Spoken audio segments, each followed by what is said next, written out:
전반전을 끝내고 후반전에 들어가신 우리 선배님들께서 좀 유튜브에 좀 적극적으로 앞으로 나오셨으면 좋겠어요. 저는 그게 가장 한국적이고 한국 사람들이 공감할 수 있고 이해할 수 있고 가장 가능성이 높고 가장 와닿는 이야기를 하실 수 있는 분들은 한국 토종의 지금 50, 60, 70, 80 되신 분들인 것 같아요. 그래서 그 선배님들이 적극적으로 유튜브에 나서서 후배들에게 좋은 얘기를 좀 많이 해주셨으면 좋겠어요. 저는 이건 제가 듣고 싶은 얘기일 수도 있는데 제일 부러운 채널이 저는 그 먹방이에요. 제가 몇 번 말씀드렸지만 저는 세상에서 먹는 게 제일 행복하고 즐거운 일인 것 같아요. 맛있는 걸 먹는 거. 그래서 먹방 하시는 분들이 물론 이 먹는 게 일이라고 그러면 되게 괴롭고 힘들 수도 있을 텐데 사업성과 관계없는 순수하게 내가 맛있는 걸 찾아다니면서 먹는 거 그 자체만으로도 일이 잘 풀렸으면 하는 그런 꿈 같은 걸 가지고 있는 사람입니다. 먹방도 많이 힘들죠. 왜 안 그러겠습니까? 그 다음에 제가 제일 부러워하는 유튜브의 포맷이라고 할까요? 제일 부러운 형식이 이런 게 있어요. 저는 보통 유튜브의 어떤 새로운 소식 같은 것들은 좀 미국 유튜버들한테 좀 정보를 얻는 경우가 많고요. 그 다음에 컨텐츠의 영감은 일본 유튜버들한테 제가 영감을 받는 경우가 많거든요. 근데 일본 유튜버들 중에서 본인은 20대 여잔데 물론 책이 매개가 되기도 하지만 60대나 70대 분하고 같이 이렇게 공동작업으로 콜라보하는 그런 영상들이 있거든요. 저는 그런 포맷들이 되게 부러워요. 연령층이 되게 다양하게 시청 시간이 유지되는 그런 컨텐츠거든요. 20대 여자분이 70대 남자분하고 같이 대화를 하는 거죠. 그게 뭐 어떤 초대 손님이 됐던 작가로서 오시던 그 그림 자체가 저는 제일 예쁘게 보이더라고요. 또 한 30대, 20대 정도의 친구가 50, 60, 70, 80대 되시는 분들을 인터뷰하면서 삶의 지혜를 얻고자 하는 인생에 도움이 되는 조언들을 듣고 다니는 그런 형식들이 있거든요. 그런 인터뷰하는 형식들.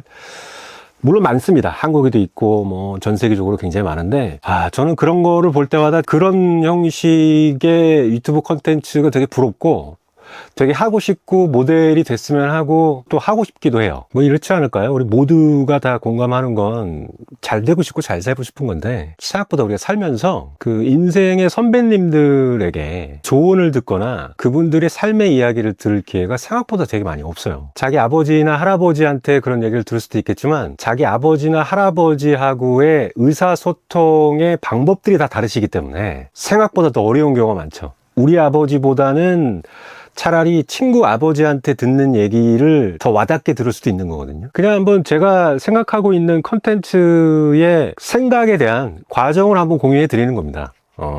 나는 여러분들도 뭐 항상 생각하고 계시겠지만 저는 요즘에 이런 컨텐츠를 한번 만들어 보면 참 좋겠다. 그런 걸 좀 해보고 싶네요. 라는 말씀을 이제 드리는 건데 호칭을 선배님이 제일 낫지 않을까요? 형님, 누님 하면 조금 격의 레벨이 조금 무너지는 것 같고 선생님, 사장님 그러면 좀 너무 나이 들어 보이고 할머니, 할아버지, 큰엄마, 큰아빠 이러기에는 좀 그렇잖아요. 나이 들어 보이고 하기 때문에 그래서 선배님이 좀 적당하지 않을까 싶은데 오히려 한 본인이 70대인데 50 몇 살 되는 분하고 야 그냥 형이라 그래 라고 하시는 분들도 있어요 실제로. 그래서 저는 일단은 좀 선배님이라고 해볼게요. 정말 맞잖아요. 선배님이시죠. 선배님들인데 저는 좀 선배님들이 좀 유튜브에 좀 적극적으로 앞으로 나오셨으면 좋겠어요. 저는 그게 가장 한국적이고 한국 사람들이 공감할 수 있고 이해할 수 있고 가장 가능성이 높고 가장 와닿는 이야기를 하실 수 있는 분들은 한국 토종의 지금 50, 60, 70, 80 되신 분들인 것 같아요. 그래서 그 선배님들이 좀 적극적으로 이 유튜브에 나서서 영상으로 이 후배들에게 좋은 얘기를 좀 많이 해주셨으면 좋겠어요. 저는 이건 제가 듣고 싶은 얘기일 수도 있는데 왜냐하면 우리가 책도 많이 보고 영화도 많이 보고 강연도 많이 듣고 그다음에 외국 유튜버들의 이야기도 듣고 많이 듣기도 하는데 아무리 좋은 이야기라고 하더라도 독일 출신이고 프랑스 출신이고 일본 버블 때 사업하셨던 분이고 그다음에 울면서 컵라면에 소주 먹어본 적 없는 분들이고 막 이렇거든요. 근데 가장 한국적으로 살아오셨던 분이 한국에 있는 한국 분들 한국어를 쓰고 계시는 분들에게 야 내가 보니까 돈은 그렇더라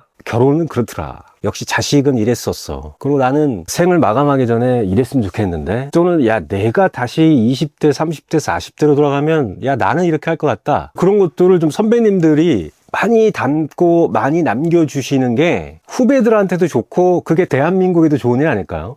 맨날 그 정치 욕하고 싸우고 논평하고 그런 거 하지 마시고 그거 뭐 정치 한두 마디 하신다고 그렇게 바뀌는 것도 아니니까. 출마하실 거 아니면 그 정치 그만하시고, 이렇게 20대, 30대, 40대들에게 가장 한국적 조언을 하실 수 있는 선배님들, 우리 주변에도 많고, 그런 분들이 좀 유튜브를 많이 하셨으면 좋겠어요. 그리고 실질적으로 그런 분들이 유튜브를 하면 잘 되는 경우가 되게 많아요. 조금 센스 있게 20, 30대 진행자랑 같이 할 수 있다 그러면 정말 최고고. 그래서 저는 지금 50, 60, 70, 80, 90대도 있을 수 있을 것 같아요. 80대 중에서 제일 유명한 유튜버는 조갑재 선생님 아닐까요? 아니, 정치를 떠나서. 그분 82세인가 뭐 그렇잖아요. 저는 이제 그분들이, 물론 이제 정치 얘기를 해서 그런 정치 얘기 말고 좀 삶에 대해서 얘기를 했으면 참 좋겠다라는 생각을 하지만, 그게 더 대한민국이 잘 되는 길일걸요?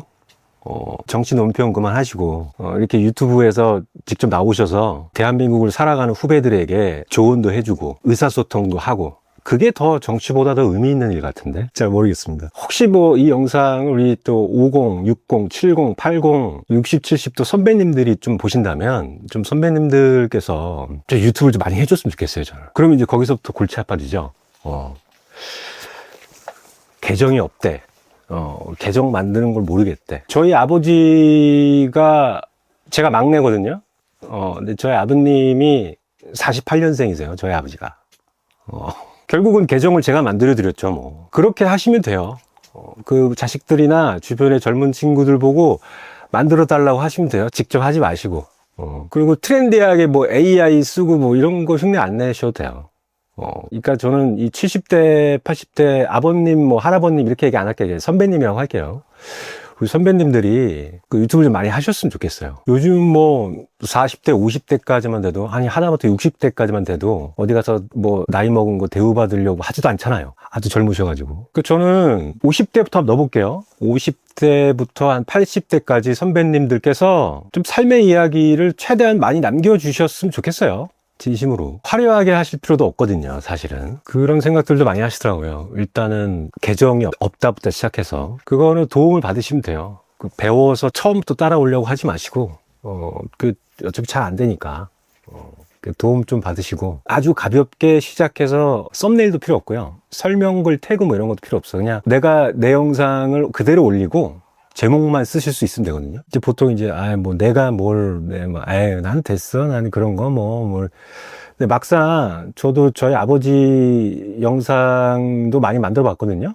근데 의외로 실제로 되게 좋아하십니다. 그리고 생각보다 할 얘기가 되게 많으세요. 그게 또 장점입니다. 그 살아온 내용들도 되게 다양하고. 뭐 그런 얘기도 많이 하세요. 근데 뭐 내세울 게 없고 보여줄 게 없고, 잘 된 것도 뭐 있을 수 있는데 뭐 다 안 돼서. 근데 안 된 얘기가 더 재밌어, 원래.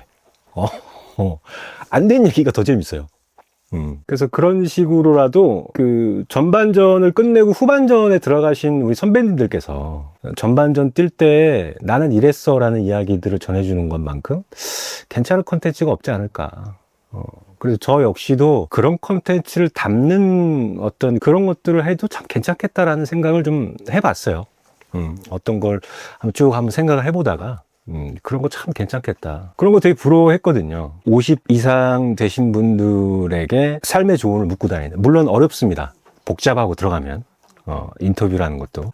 참 그런 거 해보면 참 좋겠다. 그런 생각을 한번 해봐요. 예전에도 제가 이 채널 초창기 때도 한 몇 번 말씀드렸었는데, 그런 것도 어떨까라는 생각도 되게 많이 해봤거든요. 줌으로 두세 분 정도 연결해서 하는 그 브이로그나 팟캐스트 같은, 이 많이들 하고 계시는데, 그런 걸 통해서 다양한 분들의 이야기를 듣고 다양한 연령층에서도 얘기를 듣는 거죠. 그게 웬만한 영화나 웬만한 책보다 재밌는 경우도 많습니다. 근데 그런 걸 어떻게 조금 센스 있게 좀 잘해볼 수 있을까? 뭐 그런 것도 한번 생각해 보게 되네요. 그 전체 영상 클립 자체를 뭐 라이브로 했다라고 한다면 통으로 다 드리면 되거든요. 통으로. 그리고 공동 작업으로 걸어도 되고, 이게 통편집한 거는 출연하신 분들이 직접 자기 유튜브 채널에 업로드 하시고, 뭐 저는 편집 영상이나 수출을 가지고 온다든가, 뭐 그렇게 해도 충분히 가능할 수도 있을 것 같고, 그런 생각을 또 해보게 되네요. 우리 선배님들이 이게 자리 까는 게 어렵지, 자리만 깔려 있으면 또 막 나오세요. 근데 이게 자리 까는 역할을 혹시나 내가 한번 해볼 수 있다면 그런 식으로도 한번 진행해 볼 수도 있지 않을까. 그게 되게 찐이거든요. 진짜 찐이거든요. 우리 선배님들 얘기 듣는 것들. 50대까지도 한번 선배님으로 넣고 한 80대까지 이렇게 해서. 그리고 의외로 여러분들 10대, 20대, 30대, 40대 이런 친구들, 전반전에 있는 친구들이 나이 많으신 분들 이야기 꼰대라고 얘기 안 들을 것 같지만 안 듣는 척해도 되게 주의 깊게 귀 기울여서 듣습니다. 자기 부모님하고는 대화 안 해도 옆집 아버님 얘기는 엿듣고 싶어 하거든요. 그걸 어차피 젊은 친구들은 자기네들 주관대로 또 자기가 알아서 판단해요. 다만 이럴 때 이랬었고 저럴 땐 저랬었고 누구는 이랬고 나는 이랬고 라는 옵션들을 그냥 풀어주고 가장 가까운 직간접 경험을 그냥 소개하는 거죠. 근데 그게 되게 크게 도움되거든요. 가장 와닿고. 그게 외국의 철학자의 책을 읽고 감명받고 고전을 읽고 뭐 일본의 누군가 뭐 미국의 누군가 그리고 미국에서 사업해서 성공했던 사람들의 이야기는 한국에서 적용 안 되는 경우가 99%예요. 미국에 창업해서 성공한 사람들의 이야기를 흉내에 내봤자 별로 도움이 안 돼요. 어차피 우리나라 자체가 착오가 없잖아요. 거라지가 없기 때문에 미국 애들처럼 창업해서 성공하고 뭐 이거 다 안 돼. 그 흉내가 잘 안 되거든요. 근데 우리 선배님들의 이야기는 정말 찐이거든. 아까 말씀드렸지만 진짜 김치에 밥에 물 발라서 먹고 울면서 컵라면에 소주 마시는 그 필을 아시는 분들이 별로 없거든요. 토종 한국어, 한국 사람, 한국 선배님들이 해주는 이야기만큼 와닿는 얘기가 없거든요. 그래서 저는 좀 적극적으로 그분들이 좀 했으면 좋겠네요. 우리 선배님들이 좀 하셨으면 참 좋겠다. 컨텐츠에 대한 고민과 생각들을 좀 공유하는 겁니다. 아, 좀 이런 생각을 가지고 있었다. 이런 생각이 드네. 라는 것들을. 그리고 라이브 얘기하시는 분들이 조금 있었어요. 라이브 얘기하시는 분들인데 너 라이브 좀 하시죠 라고 얘기하시는 분들이 좀 꽤 있었는데 일단은 제가 이거 영상 100개가 프로젝트잖아요. 그래서 이 1일차부터 100개까지 100일에 100개를 하는데 100개 영상이 끝나고 지금 생각으로서는 101번째 영상부터는 라이브로 하는 게 어떨까라는 생각을 좀 하고 있습니다. 왜냐하면 또 이게 롱폼으로 100개를 하는 실험을 하고 있는데 중간에 이 실험을 또 좀 엎어지는 게 좀 그렇잖아요. 지금 63일차인가요, 오늘이? 그런데 중간에 엎어지면 좀 아깝기 때문에. 심지어는 보시면 알겠지만 저 쇼츠도 없어요, 지금. 일부러 안 하고 있는 거거든요, 쇼츠를. 그냥 롱폼만으로 100개까지 내가 유튜브 관련된 이야기를 100번을 했을 때의 그 결과들을 한번 케이스로 갖고 싶어서 그랬던 거기 때문에 시작부터 그랬거든요. 그리고 가급적이면은 기존의 유튜브 운영의 문법을 좀 웬만하면 안 따르면서 언어로 치면 문법엔 좀 벗어나지만 의사소통은 되면서 조금 내 스타일로 가져올 수 있는 게 뭐가 없을까라는 좀 실험도 해보고 싶었기 때문에 보시면 알겠지만 제목도 별거 없고 뭐 태그도 별거 없고 설명문도 별거 없고 뭐 썸네일도 별거 없고 훅도 없잖아요. 저는 자막도 없어요. 그리고 심지어는 저는 이게 그 포스트잇 한 페이지거든요. 저 이 포스트잇 하나 갖고 하거든요. 대본도 없어. 처음으로 한 줄 대본을 내가 소화해서 읽어본 게 어제 마지막 라인이에요. 근데 플리다님이 써주셨기 때문에 플리다님한테 이렇게 문장을 구걸해서 제가 한 문장 받아왔기 때문에 어제 62일차 마지막 멘트는 누군가가 적어준 대로 한 것뿐이지 대본이 없었어요. 지금까지 저는 대본 해봤자 이거 여기에 메모하는 게 전 다거든요. 그래서 일단은 라이브는 그래서 101번째부터는 라이브로 해도 되겠다. 시간이 어떨지 잘 모르겠습니다만 아직. 그래서 한 101번째 101일차쯤에 간다면 라이브를 해보는 것도 되게 좋을 것 같다. 그래서 지금까지 제가 말씀드린 고민을 좀 한 거죠. 101번째 라이브를 간다. 101번째 라이브를 간다면 그런 선배님들의 이야기를 듣는 어떤 형태에서 뭔가를 가져오면 어떨까. 내가 찾아가든 아니면 줌으로 모시든 하면 참 좋겠다. 아니면은 직접 찍어서 보내달라고 하든 아니면 내가 찍어드리든. 그래서 참 인생의 선배님들의 이야기만큼 또 찐이 있을래나 좀 그런 걸 좀 해보고 싶었기 때문에. 그리고 그 자체가 선배님들의 유튜브 채널의 컨텐츠도 쌓이겠죠. 만약에 저랑 고정 출연을 하신다 그러면 매일 쌓일 겁니다. 매일 영상이 하나씩 올라갈 거기 때문에 야 그게 어떻게 매일 그렇게 올라가냐. 보시면 알잖아요. 정말 매일 올라오잖아요. 저랑 같이 하시면 매일 올라갑니다. 그래서 선배님들하고 한번 해보는 것도 참 좋을 것 같다. 그래서 한번 그런 생각을 좀 많이 해봤습니다. 그래서 이 100일이 끝나고 나서 꼭 100일 때까지 기다려야 되냐고요? 실험한 게 아까워서. 왜냐하면 지금까지는 제가 어제도 말씀드렸지만 다른 유튜브 채널에 에너지 확 쓰다가 오늘 일 끝나고 돌아왔습니다 라고 하면서 유튜브를 하는 거잖아요. 지금은 이제 좀 제가 또 패턴이 좀 바뀌어야 되기 때문에 그런 고민도 여러 가지 하다가 다음에 스테이지에 갈 때는 라이브를 해보는 건 어떨까. 근데 만약에 라이브를 해본다면 선배님들의 얘기를 들을 수 있는 그런 형식을 한번 찾아가 보는 건 어떨까. 그런 생각의 과정을 한번 같이 한번 공유하는 겁니다. 그래서 그러니까 뭐 다른 건 아니에요. 다들 오늘 하루 종일 또 작업하시느라 고생하셨잖아요. 고생하시다가 적당히 끝나시고 제 거 보시면서 저 친구는 또 저렇게 오늘 그런 생각하면서 오늘 보냈구나. 뭐 그런 얘기 하는 거였습니다. 100일 때까지의 남은 여정은 그 다음을 위한 준비, 그 과정들을 좀 공유하는 영상으로 조금 가급적 담아보려고 하고 있습니다. 제가 오늘 63일 차인데 별 내용은 없었지만 과정을 공유하는 것도 뭐 의미가 있을 수 있을 것 같아서 한번 공유해 보는 겁니다. 오늘 63일 차 여기까지 하고요. 그 다음 생각들의 공유도 내일 또 이어서 하겠습니다. 감사합니다.